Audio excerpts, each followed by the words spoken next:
Flux में आगे बढ़ेंगे। इसमें ध्यान से देखिएगा, ये बहुत इंपॉर्टेंट कॉन्सेप्ट है जिससे कि आगे आपको सॉल्यूशन होगा। ये कोई पॉइंट नहीं, एक तरह से नोट की तरह है, स्टार की तरह, ये एग्जाम में आ भी सकता है। ओके, तो मान लीजिए ये कोई क्लोज सरफेस है, इससे इलेक्ट्रिक फोर्स लाइंस पास कर रहा है। हम लोग लास्ट क्लास में डिस्कस किए हैं कि एरिया क्या है, अदिश है, लेकिन उसे यहाँ सदिश रूप में लिया जाएगा और वह सतह से जिसका एरिया ले रहे हैं उससे वो कितना डिग्री रहेगा सर, 90 डिग्री। तो मान लीजिए ये सरफेस है, तो इस सरफेस से ये कितना डिग्री होगा एरिया का, 90। इस सरफेस का एरिया इस सरफेस से 90 डिग्री, इसका किधर चला जाएगा, नीचे की तरफ, और इसका एरिया इस सरफेस का एरिया इस तरफ चला जाएगा ना। और इलेक्ट्रिक फील्ड जा रहा है किस तरफ, इस तरफ ना। तो यहाँ पर देखिए आपको 4 नजर आ रहा है, लेकिन ये क्यूब अगर है, घन अगर है, तो इसमें कितना सतह होगा सर, 6। कितना होगा, 6 होगा। जैसे ध्यान से देखिए, आपका ये है, तो एक ये सरफेस, दूसरा ये, तीसरा ये वाला, चौथा ये वाला, पांचवा ये, और छठा पीछे वाला ना। तो आपको जो एरिया हम दिखा रहे हैं फिगर में 4 ही सतह का, लेकिन इसका किधर होगा, इस तरफ, और इसका ये वाले का इस तरफ। जब इधर कीजिएगा इधर चला जाएगा ना, और इलेक्ट्रिक फील्ड इधर जा रहा है। इलेक्ट्रिक फील्ड का एक ही डायरेक्शन है, तो इलेक्ट्रिक फील्ड इसके साथ कितना डिग्री बना रहा है, 0। ये इलेक्ट्रिक फील्ड इधर जा रहा है, मान लीजिए रेड वाला क्या है आपका इलेक्ट्रिक फील्ड ना। तो इलेक्ट्रिक फील्ड इस डायरेक्शन में जा रहा है, एरिया इस डायरेक्शन में, तो थीटा इक्वल टू 0। एरिया इस डायरेक्शन में, इस डायरेक्शन में है, तो थीटा कितना, 180। इलेक्ट्रिक फील्ड इधर, एरिया इधर, 180, और ये कितना सर, 90। ये भी 90, इसके ये भी एरिया इधर जाएगा तो 90, इधर जाएगा तो भी 90। तो दो ही जगह जो है 0, यहाँ 0 बन रहा है और यहाँ कितना बन रहा है, 180, और बाकी सब जगह कितना डिग्री बन रहा है सर जी, आपका 90 डिग्री। तो दो सतह पर कितना बन रहा है, एक सतह पर 0, एक पर 180, और बाकी पर कितना बन रहा है, 90 ना।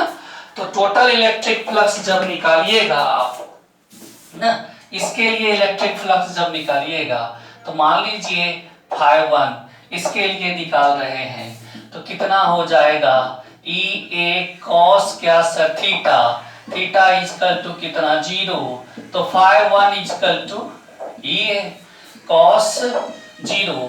कॉस 0 इज कितना, 1, that means electric flux is E. इसका मतलब है कि जब इलेक्ट्रिक फ्लक्स अंदर से बाहर जाएगा तो इलेक्ट्रिक फ्लक्स क्या होगा सर मेरा, पॉजिटिव। और इस सरफेस के लिए अगर लेते हैं φ2, तो ई ए कॉस क्या, कितना डिग्री सर, थीटा।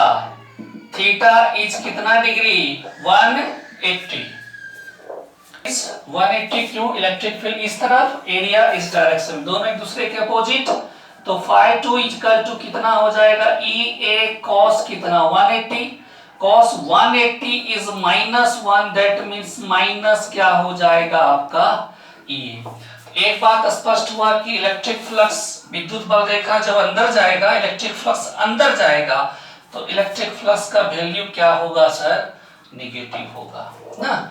और फॉर अदर सरफेस ना, फॉर अदर सरफेस मतलब ये दोनों सरफेस को छोड़कर, इस दोनों सरफेस को छोड़कर, अब 4 सरफेस है इस फिगर में, और चारों सरफेस जो है कितना डिग्री बना करके है, 90 डिग्री। कॉस कितना, कॉस थीटा, और थीटा इज कितना डिग्री सर, 90। तो φ3 equal to E A cos 90, और कॉस 90 इज क्या सर, 0। जहां एरिया और इलेक्ट्रिक फील्ड 90 डिग्री होगा, इलेक्ट्रिक फ्लक्स क्या हो जाएगा मेरा, 0। तो टोटल इलेक्ट्रिक फ्लक्स जब आप निकालिएगा, क्या निकालिएगा, टोटल इलेक्ट्रिक फ्लक्स मतलब कुल विद्युत फ्लक्स, तो φ इक्वल टू φ1 प्लस φ2 प्लस φ3 ना। तो φ equal to E A minus E A minus E A, और φ3 कितना सर, 0। तो ये कैंसिल हो जाएगा, तो फाई इज इक्वल टू क्या सर, 0। तो ये हम प्रूव कर दिए, यहाँ लिख दिए यदि विद्युत बल रेखाएं बंद सतह की ओर प्रवेश कर बाहर निर्गत होती है, मतलब अंदर आकर के फिर किधर चली जाती है, बाहर, तो कुल विद्युत फ्लक्स का मान क्या होगा सर, 0 होगा। दिस इज प्रूव दैट, यह सिद्ध किए किसके द्वारा, मैथमेटिकली और फिजिक्स के द्वारा। ओके, आगे बढ़ते हैं। गॉस का एप्लीकेशन पढ़ेंगे, जिसको हिंदी में बोलते हैं गॉस का अनुप्रयोग, मतलब उसके आधार का उसका हमको यूज करना है गॉस का। तो सबसे जो फर्स्ट नंबर हम लोग एप्लीकेशन कर रहे हैं गॉस प्रमेय से, कौन नियम सर, कूलॉम का नियम। कूलॉम नियम हमें निकालना है, प्रूव करना है, किस थ्योरम से सर, गॉस थ्योरम से ना, गॉस थ्योरम से हमें प्रूव करना है। इसका मतलब है गॉस थ्योरम होता कितना है, तो phi is equal to Q by कितना, एप्सिलॉन नॉट, और कूलम्स लॉ कितना होता है, 1/4 pi epsilon naught q1 into q2 by R square. मतलब गॉस थ्योरम से ये हमें प्रूव करना है, और गॉस थ्योरम होता कितना है, q बाय एप्सिलॉन नॉट। तो हम फर्स्ट में प्रूव कर रहे हैं, मान लीजिए कोई चार्ज क्या है सर, q है, जो कौन पॉइंट पर है सर, O पर है। तो जब भी हम गॉस का एप्लीकेशन यूज कर, जब भी हम गॉस थ्योरम लगाएंगे, तो उसके लिए हमें क्लोज सरफेस इमेजिन करना पड़ेगा, चारों बगल से वो क्लोज हो, चाहे वो सिलेंडर हो, चाहे वो क्यूब हो, चाहे बेलनाकार हो, चाहे वो घन हो, घनाव हो, या फिर क्या सर, गोलाकार हो। तो ये चार्ज है, इसको हम चारों बगल एक गोल सतह का, गोलाकार सतह का हम कल्पना किए, जिसका त्रिज्या कितना है सर, जिसका त्रिज्या कितना, रेडियस कितना है सर, r। ओके, यहां पर हम एक टेस्ट चार्ज रख देते हैं, जिसको आप कौन आवेश बोलते हैं, परीक्षण आवेश Q नॉट। तो यह इस पर क्या करेगा सर, बल लगाएगा, यह इस पर क्या करेगा, बल लगाएगा, इलेक्ट्रिक फील्ड भी होगा, साथ साथ जहां इलेक्ट्रिक फील्ड होगा वहां क्या होगा, फोर्स होगा, और फोर्स होगा तो ये कुछ ना कुछ एरिया से ये पास करेगा, ये इलेक्ट्रिक फील्ड ना, ये फोर्स लाइन कुछ ना कुछ एरिया से पास करेगा। मान लीजिए हम छोटा सा एरिया लेते हैं, कितना सा एरिया, छोटा सा एरिया, तो एरिया से कितना डिग्री बना करके उसका डायरेक्शन होगा, एरिया का सरफेस से कितना डिग्री, 90 डिग्री। तो छोटा सा एरिया ले रहे हैं आप, तो वो क्या हो जाएगा, dA, और दोनों वेक्टर एक ही डायरेक्शन में है, तो थीटा इज इक्वल टू क्या सर, 0 डिग्री। लास्ट क्लास में सेम यही फिगर था, लेकिन उसमें यहाँ Q नॉट नहीं था और F नहीं था, इसमें F और Q नॉट लिए हैं। अभी हमें जरूरत है, क्योंकि हमको कौन लॉ चाहिए, कूलम्स लॉ। इसको मान लीजिए आप क्या सर, Q1, और इसको क्या मान लीजिए आप, Q2। बात यहाँ लिखा हुआ है, माना कि स्रोत आवेश Q कहां पर है सर, पॉइंट O पर है। पॉइंट O को हम केंद्र मानकर, इसके चारों तरफ केंद्र मानकर, सेंटर मानकर, उसके चारों ओर R त्रिज्या का गोलीय सतह, R त्रिज्या के गोलीय सतह का आरेख खींचते हैं, मतलब R त्रिज्या का गोलीय सतह का आरेख खींच रहे हैं। गोले के पृष्ठ पर टेस्ट चार्ज Q नॉट है, टेस्ट चार्ज मतलब परीक्षण आवेश Q नॉट है ना। तो अब हम लिखते हैं विद्युत फ्लक्स का मान अल्प क्षेत्र इंग्लिश में स्मॉल एरिया द्वारा। तो स्मॉल एरिया कौन है, ये वाला एरिया लिए हैं हम लोग, पूरा एरिया A, तो स्मॉल एरिया क्या, dA। आपको सारा चीज बताया हुआ है कि d फाई, छोटा एरिया के कारण छोटा फ्लक्स, E इंटू क्या हो जाएगा सर मेरा, dA। और इसको जब वेक्टर को हटाइएगा तो कौन थीटा लीजिएगा, cos थीटा ना। थीटा इज इक्वल टू कितना डिग्री सर बोलिएगा, थीटा इज इक्वल टू कितना डिग्री है, 0, स्पष्ट है, क्लियर है। तब यहाँ पुट करिएगा तो फाई इज इक्वल टू हो जाएगा आपका EDA ना। इसके बाद लिख सकते हैं total electric flux by closed sphere ना, क्लोज्ड स्फेयर। तो कितना हो जाएगा सर, तो इंटीग्रेट कर देंगे, क्या कर देंगे, टोटल से बड़ा होगा। और बड़ा कब होगा, जब हम डी फाई को क्या कर देंगे, इंटीग्रेट। तो डी फाई को इंटीग्रेट, ये इंटीग्रेशन का चिन्ह है। क्यों इस तरह का इंटीग्रेशन लिया जाता है आपको बता दिए कि जब क्लोज सरफेस का लीजिएगा तो बीच में क्या कर दीजिए, जीरो। तो ये बताएगा कि ये क्लोज सरफेस का इंटीग्रेशन हो रहा है।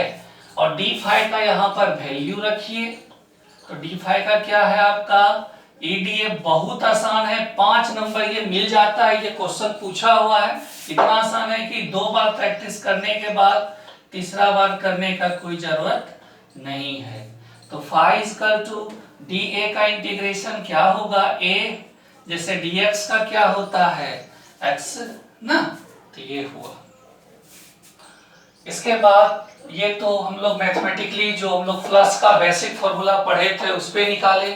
अब गॉस साहब क्या करते हैं, गॉस साहब क्या करते हैं, by Gauss theorem, Gauss theorem उनका क्या कहना था कि जितना चार्ज अंदर है, अंदर में कितना चार्ज है Q, उसको कितना से गुना कर दीजिए, 1 बाय एप्सिलॉन नॉट से। यही है विद्युत फ्लक्स का फॉर्मूला गॉस से। तो फाई इक्वल टू कितना हो जाएगा सर आपका, Q by epsilon not. Equation कितना ये हुआ, सेकेंड। फर्स्ट का LHS और फर्स्ट का और सेकेंड दोनों का LHS बराबर। तो इक्वेशन फर्स्ट इक्वल टू क्या कर दीजिए आप, equation second comma we get या वी हैव। तो RHS में कितना है EA, यहाँ Q बाय क्या सर एप्सिलॉन नॉट, आपको E ना, E। तो ये A किधर चला जाएगा बोलिएगा, नीचे। तो एप्सिलॉन नॉट A। और आप सभी बच्चा जानते हैं कि A इक्वल टू क्या हो जाएगा, 4 पाई R स्क्वायर। जिसका एरिया है उसका एरिया निकालेंगे। ये किसका एरिया है, एरिया ऑफ क्या सर, स्फीयर, मतलब गोले का क्षेत्रफल। तो गोला का क्षेत्रफल कितना होता है, 4 पाई R स्क्वायर। यहाँ जब आप इसको पुट करिएगा तो Q by epsilon not A के बदले कितना, 4 पाई R स्क्वायर ना। तो आप जब इसको टोटल को ढंग से लिखिएगा, टोटल को ढंग से लिखिएगा, इसको कितना लिख सकते हैं, 4 पाई को आगे कर दीजिए तो ये हो जाएगा 1 बाय 4 ना। We know that electric field का फॉर्मूला जो सबसे पहला फॉर्मूला पढ़े थे, E equal to F by Q naught. तो F आपको तो इलेक्ट्रोस्टैटिक फोर्स चाहिए, बल चाहिए, कूलॉम का नियम चाहिए। कूलॉम का नियम किस चीज को बताता है, F को। इसका मतलब है आपको F का वैल्यू चाहिए। तो E इंटू क्या सर, Q नॉट। E का वैल्यू पुट कर दीजिए यहाँ पर, E का वैल्यू पुट करिए तो 1 by 4 pi epsilon naught Q by R square into Q not.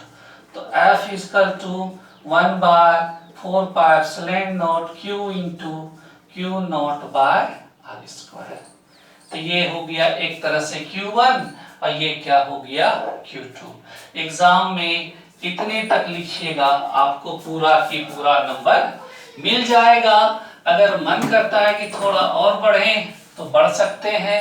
यहाँ लिख दीजिए if Q equal to Q1 ना and Q naught equal to क्या सर Q2। तो जब वहां लिखिएगा तो 1 by 4 pi epsilon naught Q1 into Q2 by R square.